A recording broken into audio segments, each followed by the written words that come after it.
poverty has 5 levels. Poverty is a spirit. Poverty is a mindset. Poverty is an attitude. Poverty is a habit. And poverty is a lifestyle. So when we talk about poverty as a spirit, thank God, by the grace of God and by the education that we have received, and that now that we are well traveled, we are slowly being redeemed from the spirit of poverty per se. But if you grew up like me in a household where I wouldn't say that I grew up poor, but it's just not enough.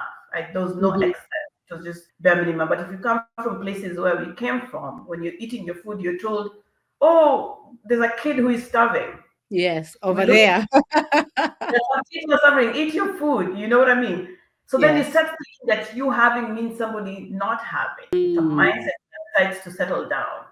And then for those of us, a lot of people think that everybody in Kenya was poor. They were not. There are people who come from really privileged backgrounds, but they still have a spirit of poverty. How, you ask me? We are programmed to hide success. We are programmed to have shame and secrecy about abundance.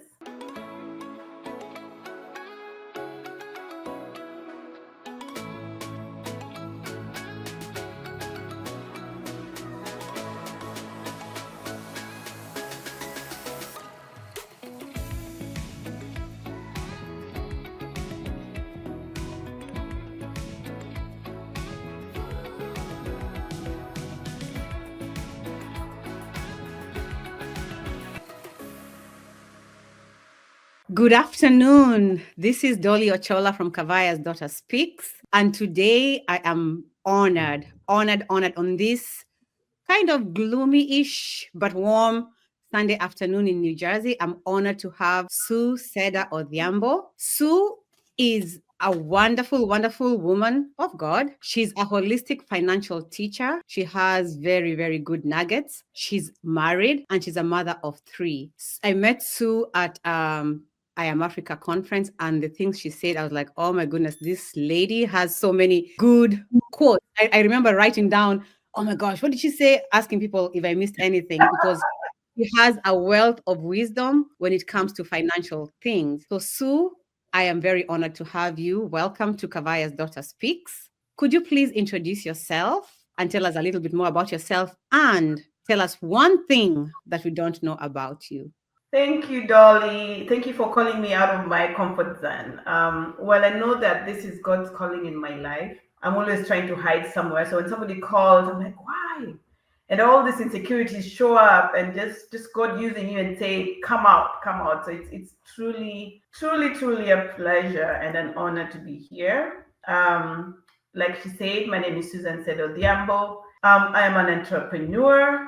My husband and I are in real estate. So I'm a mother, I'm a wife, I'm a financial holistic teacher, but I also think of myself as a financial alignment thought leader. Jean Adero once had said, hey, you're a thought leader, and I just totally embraced it. Something weird about me, I like waru.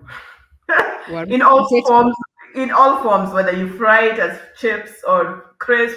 I love, and being from Western Kenya, I love waru in any form, whether you put it in githeri. That's weird, but that's, I think, something that nobody would ever know about me. Yes, you love potatoes of all, cooked in all types of styles. Okay, so Cook again, cook it with fried potatoes. I love potatoes. Good. So again, welcome to Kavaya's Daughter Speaks, and I usually like to start from childhood because our childhood really influences who we are now. Can you give me a brief history of your childhood? I will, but just before we go into my childhood, if you allow me, the reason why I talk about me as a person, I talk about more financial alignment, is because, like, in the school of chiropractors, they believe that if your spine is aligned, then your body has the ability to heal yourself. Maybe that's not all the way true. But for me, my approach in finances is that if we can align our desires, our beliefs, and what God says about our financial well-being, then everything else can be solved. And even though you introduced me as a financial teacher, let me make a fast disclaimer. This is not about how we are going to invest in 401k, how we are going to what to buy and not what to buy. For me, today, at least today, I am here to, like you are a family therapist, to go to the bottom of why we do things the way we do them. And that is our conversation. And our conversation is going to Yes. be more a little bit over the top. Elon Musk, who I don't think in some circles he's very big and in some circles he's not like, but something he said, and I'm going to answer your question, but something he said that when you give a student a whole engine, then the use of a screwdriver will become apparent. I feel like in the financial circles, people are taught, let's budget, let's invest. So all these financial things are taught in isolation. Versus if we had an engine, then the screwdriver will be apparent. The use of a screwdriver will be apparent. If you can go deep into our finances, then the use of budgets, the use of everything else that is financial will become apparent instead of having a class on this is a screwdriver, it is red. The characteristics of we have to come back into holistic. So when you say holistics, that's when I go back and say for me is alignment, alignment, alignment. So now ask me your question. Sorry, I deterred a little bit. No, no, no, no. That's okay. That gives us the angle from which you speak. So that's okay. I just wanted to know a brief history of your childhood. So I grew up in a lower middle class family. Okay. Um, and it's really interesting. So I grew up with a mom who believes that you invest everything. You eat, you Oh. drink water, you buy vegetables, you build. So growing up, as I was growing up, we always had this pile of sand in front of our house. People who live Uh-huh. in urban areas will not understand. But my mom always had some sand in our living room. We had cement. She has no project, but she just buys them for no reason, well, to build. So I grew up with a mother whose whole life is buy, invest, build. And then I grew up with a dad who is live now. And so my dad will buy you, will buy. I believe if I didn't have my dad, I would never even eat meat. My mom will make me eat vegetables because we are building. We are building for the future. My dad is Yes. more of live now kind of guy. He'll buy steak, he'll buy liver. And one of my Hmm. favorite things about my dad is he bought me what they're called here they're called cupcakes. In Kenya we call them queen cakes. And I Yes. have this love. So for me, when I think of luxury, growing up in a lower middle class up country, Hmm. luxury to me was my dad bringing me cupcakes. And even up to this date, if you met my dad somewhere in Kisumu and he knew you're gonna see me, he'll be like, "Take these cupcakes to my daughter." So my dad has this habit of let's live now, let's enjoy. And Hmm. my mom says all these things. Your father spends things on useless things. And at some Mm. point in my life, as you become a woman, I learned that the financial obligation was heavier on my mom's side. I started resenting my dad to some extent. Mm. But now, knowing what I know now, they say that life needs to be lived forward, but can only be understood backwards. I Hmm. look backward. From my mother, I can learn how to invest. From my father, I can learn to live now.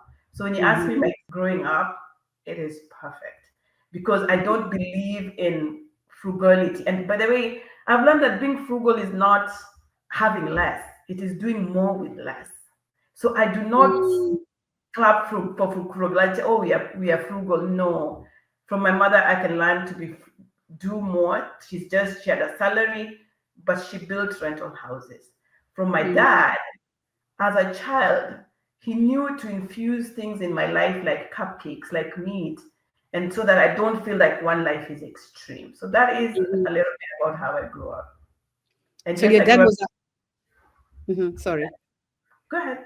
So your dad was a YOLO. You only live YOLO once. all the way. And then he was labeled, oh, you're doing things with useless things. But as a child, what more do you, especially going to boarding school? I didn't want my Yeah. mom to take me to boarding school because my mom, you're going to go with bananas, your exercise books, and Yes. my dad, and thank God he worked for East Africa, you're going to go with Blue Band, you're going to go with Tree Top. You have to be old to know what Tree Top is.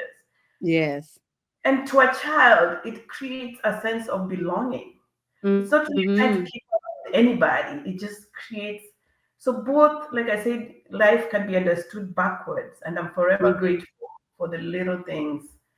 And I understand my mom's part that real estate, honestly, will one day save you, and it has saved us literally. So I get Mm-hmm. that. But I can Mm-hmm. embrace YOLO. Yes, a balance. So, did you have any traumas growing up that you can think of? Any African child who says they don't have trauma is not telling is not telling the truth. But let me talk about trauma first, because this Okay. is we're talking about finances. Mm-hmm. Um, so we're going to talk in essence of poverty, in the sense of Yes. poverty. Mm-hmm. So my friend Irene Muri sent me this forward just the other day, and I think it was so powerful. So they say that poverty has 5 levels. Poverty is a spirit. Poverty Mm-hmm. is a mindset. Poverty is an attitude. Poverty is a habit, and poverty is a lifestyle. So Mm-hmm. when we talk about poverty as a spirit, thank Mm-hmm. God, by the grace of God and by the education that we have received, and that now that we are well traveled, we are Mm-hmm. slowly being redeemed from the spirit of poverty per se. But if you Mm-hmm. grew up like me in a household where I wouldn't say that I grew up poor, but it's just not enough. There was no Mm-hmm. excess. It was just bare minimum. But if you come from places where we came from, when you're eating your food, you're told, "Oh, there's a kid who is starving." Yes, We over look there. There's some people are suffering. Eat your food. You know what I mean? So then you Yes. start thinking that you having means somebody not having. It's a Mm. mindset that decides to settle down. And then for those of us, a lot of people think that everybody in Kenya was poor. They were not. There are people who Mhm, come from really privileged backgrounds, but they still have a spirit of poverty. How, you ask me? mhm, We are programmed to hide success, mhm, are programmed to have shame and secrecy about abundance. So, while these people who grew up in abundance, they tend to hide it. That there's mhm, no, it's not, and then if you talk about it, for those who talk about it, you're looked at boastfully, right? mhm. Yeah, you're bragging. Yeah, you're bragging. So, in the spirit, in the poverty as a spirit, will make you want to hide the goodness of God, will make Mm, you want to hide your success and shrewd money in a form of secrecy. And then they say, "Oh, I don't want others to feel bad." mhm, And yet it is in our consciousness that we made other people lower than us. Before you make somebody look, somebody who has less not feel bad, in your consciousness, you have made them lower. mhm.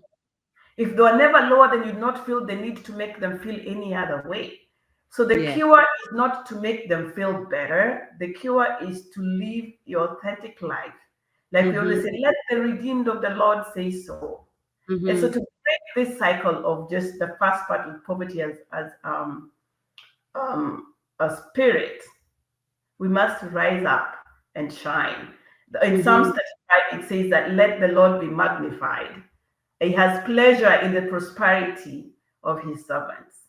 So that is mm, a spirit. So poverty is a spirit. And I'm going to answer your question. So poverty, we said, is also a mindset. mhm. The I'm writing poverty, notes. you're turning to, you're Yeah, turning because to I'm me taking notes. today. Yes. Mhm, Poverty as a mindset, what that will make for us is make financial struggle unknown. We actually almost glorify mm, financial struggle. Does mm. that make sense? It makes sense. And even when you're not struggling, you lie that you're struggling. My point. So as I say, poverty is a mindset. And so when it says that in the I think it's, I don't know which prophet said that I was young and now I'm old. I have never seen the righteous forsaken or their bread begging for bread. How then Mhm, do we normalize financial struggle? It is a mindset that it is mhm, okay for somebody to serve God and yet their children beg for bread. How? mm, And mm, then poverty is like an attitude. mhm, So even though we've evolved and now we have money, so the poverty will show up in terms of an attitude, in the sense that either you don't want to spend, money should not be spent, mhm, or opportunities are limited, or success. The biggest thing in the African culture is success is temporary, in the sense that mpandagazi ushuka. So with mm, every generation, there's an expectation of failure. Why? mhm. Because it's an attitude. We are told Yes. mpandagazi ushuka. Every Yes. time you rise, Dolly, you're thinking, hey, let me. behave so Because that I'm when a yeah. And then poverty as a habit will show up in the way we behave. So because when you grow up and not having enough, mm-hmm, you get these habits, such as a, not now in America now it will be you don't pay your bills on time. Why? mm-hmm. Have it. You're just having. I'm not talking about the days that you really don't have to pay, Yes. and in there one day you'll be there. I'm talking about just a habit. Your bills are due. You don't pay Mm-hmm, them. There's no big deal because we grew up as not having, so that even when you have, it is such a habit that we don't. And by then, what the word of God says that a wicked person borrows money and they do not repay. mm.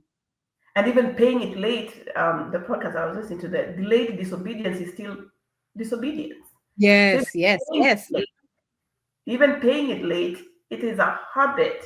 And finally, is poverty as a lifestyle. Either you overspend or you underspend. Always filling the gap between wanting to to belong and or Mm-hmm, underspending for fear of losing. So when you ask me, do I have trauma?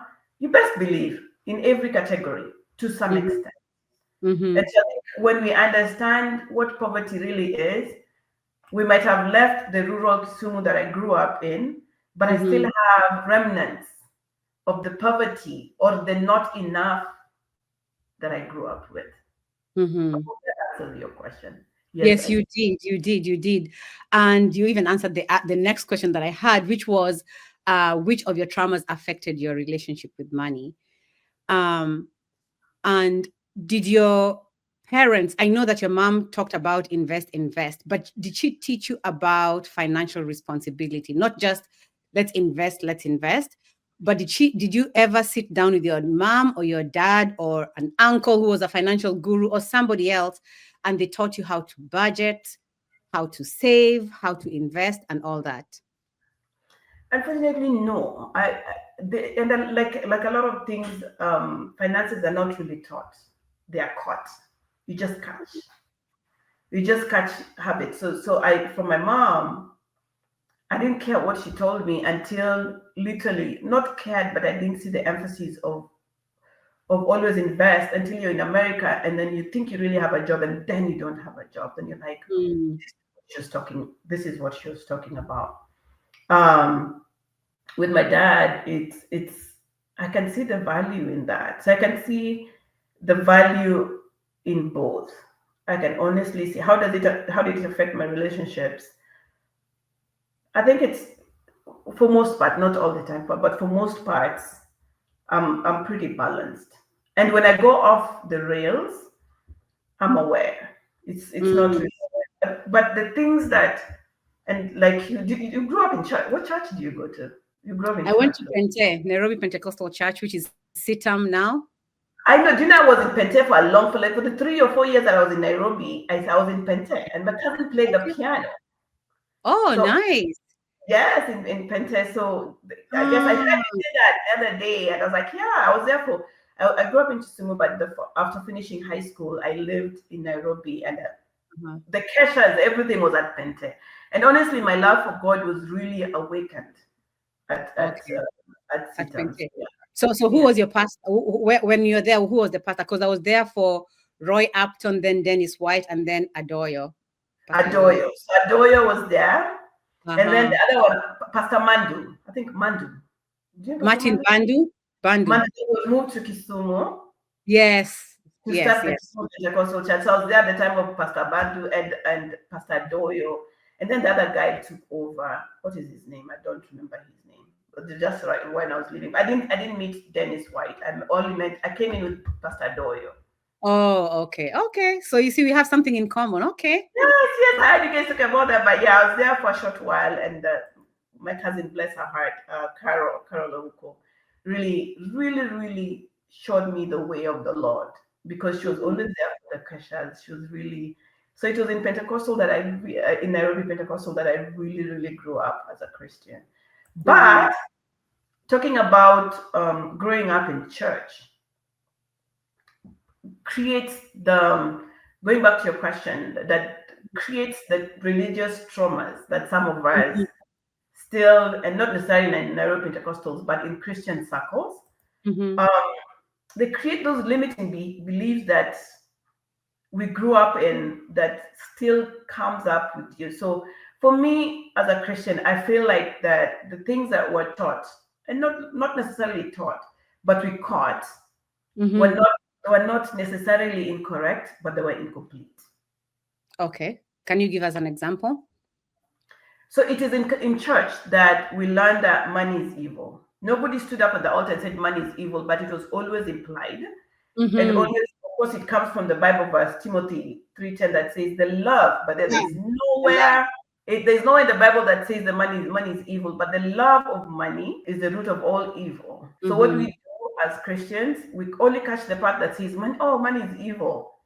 But even Mm-hmm. the love of money can be a source of evil in my life. So what do? You don't condemn the money altogether. You keep ourselves from the love of money by obeying covenant rules, by tithing, by honoring the God that gives you, even in your prosperity. In the book of Psalms, David says, in my prosperity, I shall never be moved.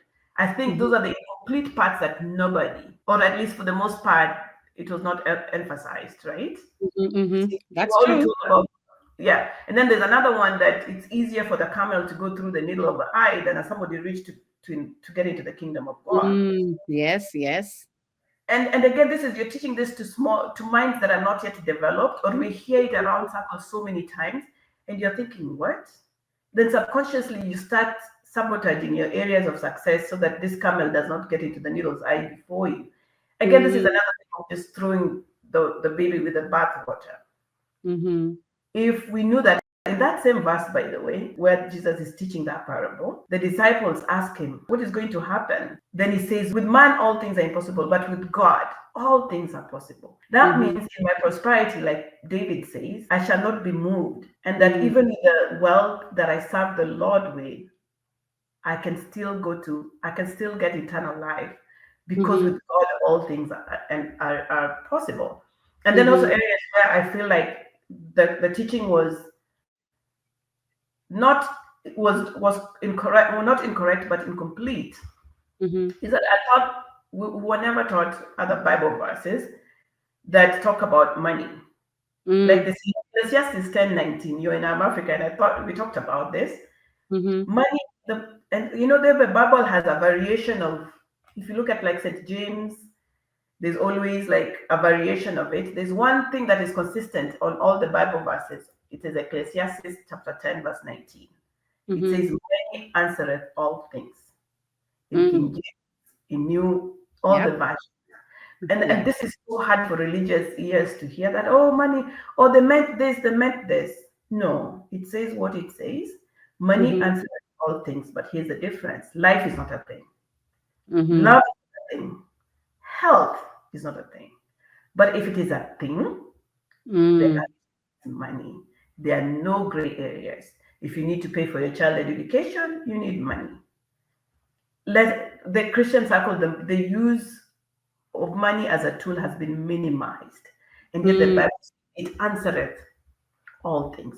I say that the teaching was incomplete because we were not taught about Proverbs chapter 10, verse 15. Money is a defense. Mm. Money is a defense. There are a lot of people of color that go to jail because they have no money. They have public defenders. Mm-hmm. If you had money, you can use money as a defense. The Bible actually continues to say that money is a defense and wisdom is better because it's a defense. So when you have money and you have wisdom, Mm-hmm. then it acts as your defense. And these are things that were not taught. Even now in America, when people are worried about people being deported and all that stuff. Do you know that? I think you know the program that if you invest so much money, you automatically get a green card. You know Mm-hmm. that. You know Mm-hmm. that. I think it just be Yes. like 500,000 Mm-hmm. or 750,000. Yeah. So the people who understand that money can be a defense other than protecting you from all these things, having the money to invest automatically gives you that green card. So always minimizing the use of that. These things are things that were not taught or they were not brought up to the surface. At least it was never for me. And I know Yes. where you want to go with this. So one of the Bible verses that I like, and then I'll let you ask me what you need to ask me, is Proverbs 15:15. Mm-hmm. Proverbs 11:15 that says that whoever puts up security for a stranger shall suffer. Mm. And Yes, yes, yes, yes. We've talked about that. Don't cosign. In other words, do not cosign. Like, who knew that the Bible even knows about cosigning, right? can you Yeah. imagine? Now Yes, I yes. throw me under the bus. Throw me under the bus. No, no, no, no, no, no, no. It's true. I remember we talked about that cosigning, and sometimes it's emotionally like, wow, like you're using the Bible like not to help me, you know. But yeah, we've talked about that extensively with my husband, and that's not to say that you can't help out, because sometimes we need to help out, and sometimes even as husband and wife, you're cosigning. You know, No, maybe your you're husband is not a stranger. No, the word says that it is foolish to consign for a stranger. for a Your stranger. husband, Yeah. your husband is not a stranger. And honestly, I think the only it's not written in the Bible, but I think the only person you can actually do this for is your spouse, not even your child. Because you and your spouse become one in God's Yeah. eyes. Do not become one with our children, but with your spouse. So Mm. I think spouses are exempted. Yes, okay. But people feel like and I agree with you. I agree with you, but we talked about this and it can be very emotional because here is your your friend, but hey. It's in the Bible, and I remember when I first heard about that I was like really shocked that that was in Where the did you first hear about it? I think it's my husband who brought it to light. Like years ago when we got married, we were talking about co-signing and loans and all that stuff, and he said it. He said the Bible says it, and I was like, oh my goodness, I did not know that. So, yeah. So Yeah, it now, is. Mhm. Go ahead. so now, Susan, you've grown up. You've come to the US, and you're doing what you're doing. Can you tell me the mistakes you have made because of your upbringing or because of your lack of knowledge when it comes to finances? I think my lack of a little bit of both. Okay. A little bit of both. My biggest, and that's why I'm saying that the teachings about money were not incorrect but incomplete. If at a Mm-hmm. young age you're told, do not sign this, would have remembered this teaching the same way we think about the camel. Nobody told us that. So in my smart years, I think I was in 20 or 21 years old. Yeah. Think about it this way. So you think about young, stupid love Mm-hmm. gets married to the highest level of stupid and have a child in Kawangware. That was me. I met this guy. Um, Now that I actually replay this thing, I don't even think he asked me to co-sign for him, Dolly. I don't think it was his idea. Mm, He was into trucking. I've always been financially savvy. So I've always had good credit. mm, So he wanted to buy a truck, an old truck. Me, in all my wisdom, decide, you know what? I can get you another truck. So of course he spoils his credit. He does not have credit. I'm like, I have this together. I go ahead. I don't think we've even dated for 3 weeks. That's the truth. okay, I didn't know that. You don't know that part? No, it was. No, I did not know that part. I knew the story roughly, but I did not know it was less than 3 weeks. Oh my goodness. I'd known him, Mm-hmm. but dating, I don't even call that dating. It's just stupid. Let's just call it what it is. It's silliness in the highest level. So I decide that so we go to, shopping with him for a truck. I think naturally I am an entrepreneur. So there's Mm-hmm. some things that call my name. So when I heard about trucking, I'm like, it's calling my middle name. Well, in fact, all my full names. So I signed, he buys it. He wanted to buy a cheaper truck. I decided, no, let's buy a newer truck. I did Oh. not co-sign, Dolly. I signed because he was not even a signatory. The Oh. co-signing means we are 50-50. Yes, yes, yes. Me, I was the signer of this Yeah. truck. So Uh-huh. then I was young. And then the truck was, I think, $20,000 or Mm-hmm. 10,000. I don't remember, but it was an amount that is really high. So I Mm-hmm. signed for the guy. As life would have it, I think a week or 2 weeks after I signed for him, I got fired. I don't know if you know that part of the story. Mm. At that time, I was working at the corporate office in Home Depot. Of course, this young girl is in love. So at the story will make sense. At the Home Depot, we worked at the network support center. So that it supports all the networks in Home Depot, the registers. And so we had this one red phone, And if that red phone rang, it had to be answered in 1 minute. That means there's a store somewhere that is totally down. It's an Mm. emergency.